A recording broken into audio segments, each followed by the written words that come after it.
I can't believe it's been 5 years already. I remember when this thing was announced for the very first time. It was in Berlin, I was there, it was IFA, and I was excited because at that time, the only laptop like this was the Dell XPS 15 and it had zero competition. So Lenovo released the ThinkPad X1 Extreme to take it on. In fact, I actually used this laptop as my main device for 2 years when it was first announced.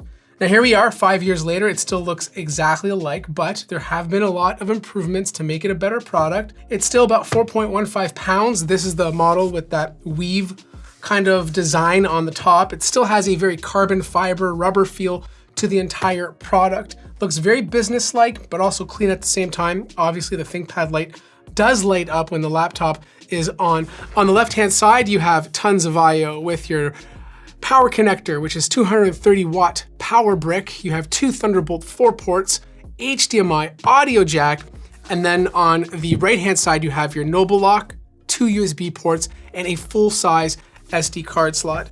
Now this product is very well made. You can open up the laptop with one hand. The display goes all the way back 180 degrees, but in traditional Lenovo fashion, this type of material does get a lot of grease on it. Like this touchpad is gonna get dirty. Like I've only had this for a week and a half and look how dirty it is already. You're gonna be scrubbing this thing down the entire time. Now you do have top firing speakers. They sound absolutely fantastic. Not as good as the MacBook Pro 16, but better than most other 16-inch notebooks. Touchpad is a fantastic size, even though some of it is eaten up by the controls for the nipple. The nipple still feels fantastic, just like the first day I've touched it. Keyboard, some of the best. Like I love this keyboard, you know?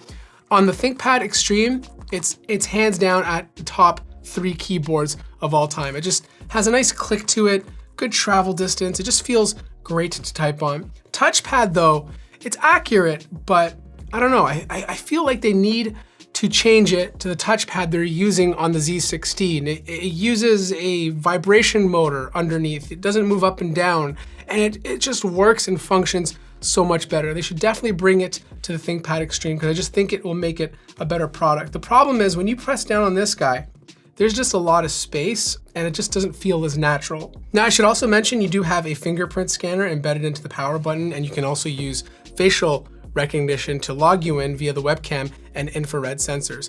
Also, hinge, nice and tight, no complaints there. It opens up perfectly without a lot of wobble.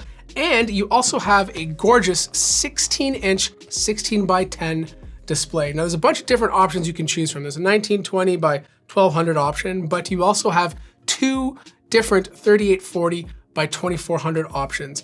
This is the HDR version. It's an IPS display. There's no OLED option available, but there is an option with a 2560 by 1600 display with a 165 Hertz refresh rate. Personally, that's the one I'd go for. In fact, it's the exact same display that you'd find on the Legion 5 Pro. So good color accuracy and all that kind of stuff. Now this one that I have here has even better color accuracy. It's just a brighter display. It supports HDR 400. The color gamut is obviously better, and same with the color accuracy. Now, if you go on Lenovo's website, there's a bunch of different options you can choose from, or you can just build your own. This one happens to have an i7-12800H with an RTX 3070 Ti. This is not gonna beat out a gaming laptop with similar specs. Usually gaming laptops get louder, they're chunkier usually, and this just can't keep it up with that. What it is meant to compete with is the Dell XPS 17. I don't know how it fares this year because I don't have one, but I imagine based on fan noise and thinness and the type of market they're gearing it towards, it's just not gonna be beating out any gaming laptops. And you see that when you look at all these charts, right? Like the performance of single core and multi-core speeds are respectable, but it's not beating out some of the fastest laptops with similar specs. In fact, if you're buying this for creative applications, it actually comes pretty close to AMD laptops with a Ryzen 9 6900HS processor. Even the Razer Blade 14, which is a smaller laptop, has very similar performance to this. When it comes to actual fan noise, it can get loud if you leave it on performance mode under Windows. It can get up to 53 decibels, which is kind of loud for this style of laptop. That's like gaming territory. But as soon as you put it on balance mode, it stays in the mid 40s. But the crazy thing is it still gets kind of hot, right? Like only on performance mode. If you put it on performance mode and let this thing go crazy, it does get a bit hot. There is some thermal throttling, but it's not as bad as previous years. The vapor chamber inside of here is playing a role and it does help out Now, servicing the Extreme has always been a joy because to get in, you just need a Phillips screwdriver. And the best part is all these screws are captive. They're not gonna fall off the back plate. Once you're in, you do have a swappable NVMe SSD. You can put up to 8 terabytes in here. You have 2 slots of upgradable memory sticks. So right now I have 16, you can put up to 64. These happen to be rank 16. You also have a non-swappable Wi-Fi 6 E-card. This is soldered onto the motherboard. Big vapor chamber, which is fairly new to the Extreme lineup. And then you have a pretty big 88 watt-hour battery. So with my 3840 by 2400 display, I was only getting over 6 hours of use before needing to charge.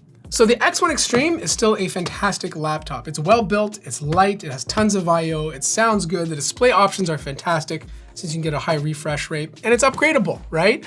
But if you're buying this, I wouldn't go for the RTX 3070 Ti, and I wouldn't go for the i7-12800H. I think anything above an RTX 3060 is just not worth it in this chassis. You're just not gonna get the true performance of it. If you're buying this, I'd personally go for the RTX 3060 and the i7-12700H, and I feel like that's the sweet spot for this design. If you have any questions, let me know in the comment section down below. Like the video if you liked it, subscribe if you haven't already, and I'll see you guys in the next one.